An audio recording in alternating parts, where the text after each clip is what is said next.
In the early 1980s, I worked as a reactor physicist for the UK's Atomic Energy Authority. I left after a few years and followed a different career, but I've continued to be interested in nuclear power and I've kept up with the important and revolutionary developments that have been taking place. It's these revolutionary changes in nuclear power that I want to talk about. In the early 1980s, people were just beginning to become concerned about global warming, but nevertheless nuclear power was unpopular due to concerns about safety, nuclear waste disposal and cost. A lot has changed since then, and it's now possible to make completely safe nuclear power stations that actually consume nuclear waste instead of producing it, and this can be done with no risk of the fuel being used to make nuclear weapons. There are several ways of doing this, and multiple new reactor designs have been proposed. But I want to focus on the Stable Salt Reactor designed by Moltex Energy because this design solves all of the problems associated with nuclear power and has a realistic chance of bringing about a significant reduction in global warming. I'd like to point out that I have no financial interest in Moltex Energy or any other nuclear power company. My motivation is simply to help to protect our environment. There are 23 slides and a short video clip in this presentation. I'll talk first about the problems and then go on to the solutions, and I'll take any questions afterwards if that's all right. Okay, so that I can explain all this, I want to first say a bit about uranium, which is a fuel most commonly used for nuclear power. Natural uranium that's dug out of the ground consists mostly of two types mixed together: uranium with 235 nuclear particles in each atom and uranium with 238 nuclear particles in each atom. The uranium-235 is the useful type that we can use to make nuclear power, but there isn't much of it in a block of uranium. The uranium-238 just gets in the way by absorbing the neutrons that cause the nuclear reactions. All the uranium on our planet was made a long time ago in a star that exploded before our sun existed, and ever since the uranium was made, the uranium-235 has slowly been decaying into atoms of lead. At about the time that multicellular life first appeared on Earth, uranium-235 formed about 3% of the uranium. Now it only forms about 0.7%. Uranium-235 is the type that can split apart, releasing energy and releasing neutrons, some of which hit other uranium-235 atoms, causing them to split apart, making more energy, and so on, creating a chain reaction that gives us nuclear power. Uranium-238 just absorbs neutrons without splitting or making energy, and that stops the chain reaction happening. So if a block of uranium doesn't have enough uranium-235 in it, then a nuclear reaction isn't possible. To make nuclear power, we can enrich uranium by removing some of the uranium-238 to artificially increase the percentage of uranium-235. And we can also slow the neutrons down using what's called a moderator. Slow neutrons aren't absorbed by the uranium-238 so easily. So I hope you've got the idea. It's this small bit of uranium, uranium-235, that makes the energy. The rest just gets in the way. About 2 billion years ago, when there was more uranium-235 than there is now, so it's easier for nuclear reactions to take place, there were at least 17 natural nuclear reactors operating in West Africa. This photo shows some scientists standing around looking at the remains of some of these natural nuclear reactors. When it rained on the ground, the rainwater acted as a moderator, slowing the neutrons down so they weren't absorbed by the uranium-238, and that meant that the neutrons could cause fission of uranium-235 atoms, and a nuclear chain reaction started up. Of course, it very quickly got hot, and the water evaporated, so the reaction stopped until the ground became wet enough for it to start again. All 17 of these reactors ran like this for about 1 million years without ever having an overheating incident, because this control mechanism, based on the physics of the configuration, was fundamentally safe. The reactors had what we call a negative void coefficient, meaning that if the coolant disappears, the reactor stops. I'll come back to this later on. Anyway, I think it's interesting that there used to be nuclear reactors on Earth before humans were around. I don't think many people know that. But let me get back to more recent times. So now I've explained a bit about uranium, I want to talk about the problems and how they've been solved. There were 3 serious problems with nuclear power in the 1970s: how to dispose of nuclear waste, how to make reactors safe, and the overall cost of nuclear power. It's only recently that they've all finally been solved. So currently, nuclear power stations use just the tiny amount of uranium-235, but in doing so they contaminate all of what was harmless uranium-238 with nuclear ashes. The proper term is fission products, but I think that nuclear ashes is more descriptive. These nuclear ashes remain dangerous for 300 years. The other thing that contaminates uranium at this stage is the various actinides that are formed in the reactor. Actinides are elements like plutonium, which are near uranium in the periodic table, and many remain dangerously radioactive for 100,000 years or more. This is a big part of the problem with current nuclear power. We use a tiny amount of uranium, just the uranium-235, and we end up with a large amount of radioactive mess mixed in with uranium-238. There is no completely certain way of storing this high-level waste for 100,000 years. There are various plans for underground storage, but none have ever been put into action, and all of the world's high-level nuclear waste is currently stored in temporary storage facilities, such as the pond shown in this slide. Incidentally, the blue light is produced by the nuclear waste, which is emitting particles into the water at over the speed of light in water. It's the equivalent of a sonic boom from an aircraft going over the speed of sound, but it's from particles going over the local speed of light instead. The waste carries on producing this light for many years. Beautiful but dangerous. Another problem with traditional nuclear power is the possibility of an accident. The first thing I want to say about this is that nuclear power stations can't blow up like a nuclear bomb. It simply isn't possible because of the uranium-238. The fuel required to make a nuclear bomb is highly specialised and very pure, with almost no uranium-238 present.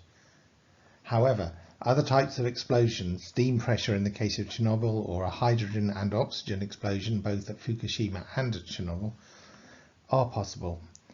And then, as a result of the explosion, radiation leaks can occur. Nearly all nuclear reactors contain the fuel in fuel pins, similar to the one shown on the right in this slide. Highly radioactive cesium and iodine gases build up at high pressure in the fuel pins due to the nuclear fission. This is the danger in a nuclear accident.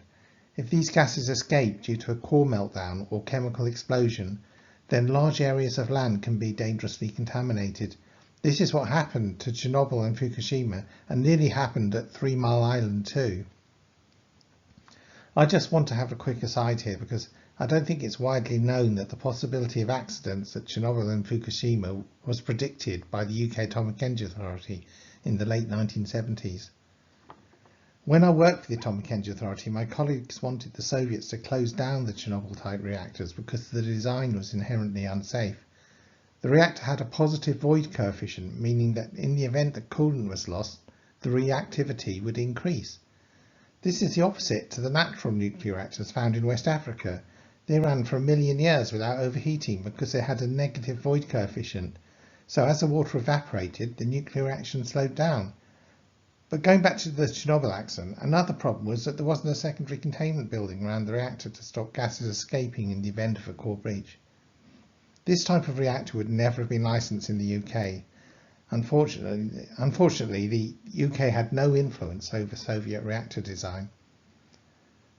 Both the UK's Atomic Energy Authority and the US Nuclear Regulatory Commission advised the Japanese to tsunami-proof the Fukushima reactors by raising the height of the sea defence wall. The worry was that in the event of a large tsunami, the boiling water reactors might lose their electrical supply, and that the backup generators weren't high enough above sea level, and therefore they might fail to start, and the core would then overheat. The changes were discussed, but never implemented because both the plant operator and Japan's nuclear regulator paid insufficient attention to the evidence of previous large tsunamis inundating the regions surrounding the plant. Boiling water reactors rely on an emergency power backup being available to keep the core cool for several days after shutdown. My colleagues at the Atomic Energy Authority said that this wasn't good enough, especially as the backup generators were too close to sea level. It would have been much better if the reactors had been fundamentally safe instead of relying on safety systems working properly to keep them safe. So in both cases, the accidents that happened were predicted in detail by the UK's Atomic Energy Authority many years before they occurred. Nuclear reactors should be designed to be inherently safe, They should have walk-away safety, which means that whatever happens, no corrective action is required and the reactor cannot be dangerous. Cost has also been a major concern. If nuclear is too expensive, then it won't form a major part of the world's energy supply, and therefore it won't make much difference to climate change. Hinkley Point C has been built to fill the near-term gap in our baseload electricity generation, but it's very expensive. Expensive power stations will never be built in sufficient numbers to solve global warming. Okay, so now I want to explain how these problems have all been solved. It's nearly 70 years since the start of the nuclear power industry, and there are many new reactor designs which are far superior to the original concepts. There are designs that both clean up nuclear waste and are inherently safe in operation. Many of them have come about because of the Integral Fast Reactor, or IFR, research program in the US. This was the first reactor design that could convert dangerous nuclear waste into a much safer form. An experimental IFR was built in the 1980s at the Argonne National Labs in Idaho in the US, and then further developed in the early 1990s. It operated successfully for several years, but the program was stopped in 1994 for non-technical reasons by a US government which was at the time against nuclear power. The next slide is a short video showing Dr. Charles Hill, the program director for the IFR, talking about the inherent safety of the reactor. Back in the 80s, it was clear to me that something had to be done. Something better than present day. About safety. And it wasn't only in safety. It was in matters of waste as well, and in proliferation matters, and over all of those things, the matter of economics. You can't make the plant impossibly expensive by making it too complicated. Just go ahead and go up to the main parking lot there then. All right, thanks very much. So, in 1980, I was given the job of directing the entire program of advanced reactor development at Argonne National Laboratory. Our goal was to design a new type of reactor where the very physics of it would be such that it could withstand almost any type of accident that nuclear plants can be subject to. It was called the IFR, the Integral Fast Reactor. The budget was about $100 million a year. 1,500 people, scientists, engineers, supporting staff. This was a very big development program. But you've got to test it. Calculations don't tell you everything. You've got to have the big facilities that say, if we have an accident of this kind, what will happen? We will now start setup for the test. We did 2 experiments to demonstrate some unique safety features that that reactor has that others don't have, and invited people from all over the world to come and witness it. T-minus 2 minutes. Station blackout is a term that's used by NRC, the safety folks, to describe the situation where one loses all bulk AC power. You assume that you lose off-site power. You assume that you're getting no AC power from your own turbo generator. You assume that your first diesel started up and it failed to start up. The second one started to start up and it also failed. So you end up dead in the water with no AC power. This experiment was almost a direct parallel to what happened at Fukushima. It was eerily similar. We ran a reactor at full power, disabled the shutdown system, so the operators had no ability to shut the reactor down. And we shut off the cooling system. Didn't extract the heat, so we just let things get hotter. In most reactors, you can't do it. No reactor that I know of would survive that accident. You have a meltdown. The international audience were watching the temperature going up like that, straight up. They turned around like so to see if I was or if the Argonne guys were running. By the time they looked up again, the trace had turned like so, and it was on its way down, and the reactor just quietly shut itself down. No action required of the operators, no action required of the safety systems, nothing. You could just stand back like this, watch the dials if you wished, and the reactor shut itself down. 30 seconds till test time. Well, in the afternoon, we started the reactor up again and carried out the conditions responsible for the accident at 3 Mile Island. 5, 4, We shut off the pumps. Just shut off the pumps. All major reactor accidents happen because of one thing: inadequate cooling. The IFR type reactor, which EBR-2 was a prototype for, if you cut it off from the steam system so it cannot reject its heat, it will just shut itself down. So it can't melt down? No, it can't melt down. So the video showed that a reactor such as the IFR that has a negative reactivity coefficient won't overheat. The IFR also burns up waste, but it's unlikely that many will be built. This is because the economic case is probably not strong enough, and it's also partly because opponents of the design worry about a fire risk from the liquid sodium coolant. Anyway, there are now various designs which improve upon the IFR concept and which don't use liquid sodium as a coolant.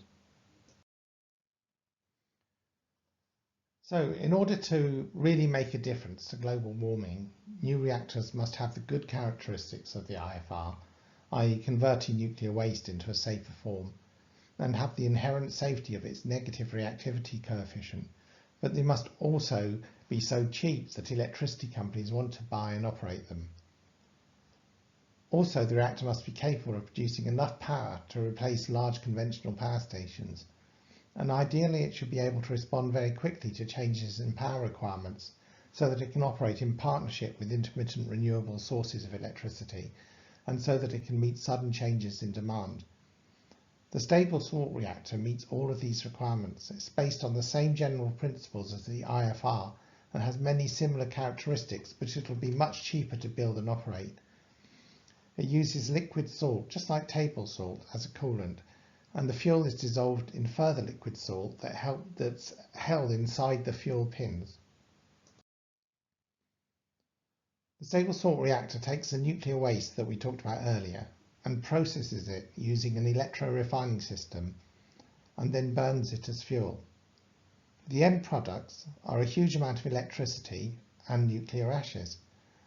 The nuclear ashes only need to be stored for 300 years because after that their radiation will have dropped down to background levels, so they're no longer dangerous. There are easy ways of storing waste safely for 300 years, so disposing of the nuclear ashes isn't a problem. Now, because nearly everything in the big blue column is used to make power, a lot more electricity is made than was made when the fuel was first used. About 100 times as much, in fact. It's worth thinking about that for a moment. The Stable Salt Reactor will take waste from our nuclear power stations and make 100 times as much electricity as the conventional nuclear power station made when it produced the waste in the first place. That's a huge amount of electricity. In fact, if stable salt reactors were used to destroy all of the UK's existing nuclear waste, they would produce enough electricity to meet 100% of the UK's electricity demand for the next 400 years at the current rate of use of electricity, simply by using up the nuclear waste. There are two critical processes that are required to make this happen. The first is the splitting of the waste into the nuclear ashes, the actinides and the uranium. This is done using an electro-refining process. It's this process that means that the dangerous actinides can be put back into the reactor and burnt as fuel. This slide shows the existing dangerous nuclear waste that we've talked about in the bottom left corner. This is fed into the electro-refiner, where the nuclear ashes are separated out and stored safely for 300 years. The remaining mix is then put into the Stable Salt Reactor, where some of the useless uranium-238 becomes converted into useful fuel, as I'll explain in the next slide. The waste from the Stable Salt Reactor then goes back into the electro-refiner, and the process goes round and round multiple times until all we have left is nuclear ashes. The nuclear ashes from all the electricity generation for a person's lifetime would be the size of a golf ball. And of course, after just 300 years, it's completely safe to handle, so safe disposal isn't a problem. The second critical aspect is that inside the stable salt reactor, the uranium-238, which forms the majority of the waste, is gradually converted into plutonium-239, which is one of the actinides that the stable salt reactor uses as fuel. This is why we get so much energy from the waste. Nearly all of the uranium is gradually used up like this, instead of just using the small amount of uranium-235. Incidentally, the electro-refining process can't separate out plutonium-239 from the other actinides. This is important because it means that the process is not suitable for producing nuclear weapons. Just like the integral fast reactor that we saw in the video, the stable salt reactor becomes less reactive as it becomes hotter, so it simply can't overheat. There can't be a meltdown. It's so stable that it doesn't even need an operator to control it. It just controls itself by virtue of its design. If the main cooling pumps that send the hot salt to the steam raisers were to stop, then the reactor would always cool itself by natural convection of the air around the outside of the reactor. Cool air from outside is drawn in and warm air is expelled by natural convection. And importantly, in the stable salt reactor, there are no dangerous gases in the fuel pins because the cesium and iodine are dissolved in the molten salt as soon as they are produced. So there can't possibly be a leak of gases. There aren't any radioactive gases to leak. The concept of radioactive contamination of large areas of land just doesn't exist with this reactor. Unlike most reactors in use around the world, a stable salt reactor can't have steam explosions or a hydrogen explosion because no water is used in the reactor. A liquid sodium fire also isn't a risk because the coolant is table salt, which can't catch fire. And probably the most important point about the stable salt reactor is that it's cheaper to build and operate than coal power stations, so electricity companies will want to build them. The stable salt reactor is very small compared to traditional reactors. It will be made in a factory and delivered to the site on a lorry.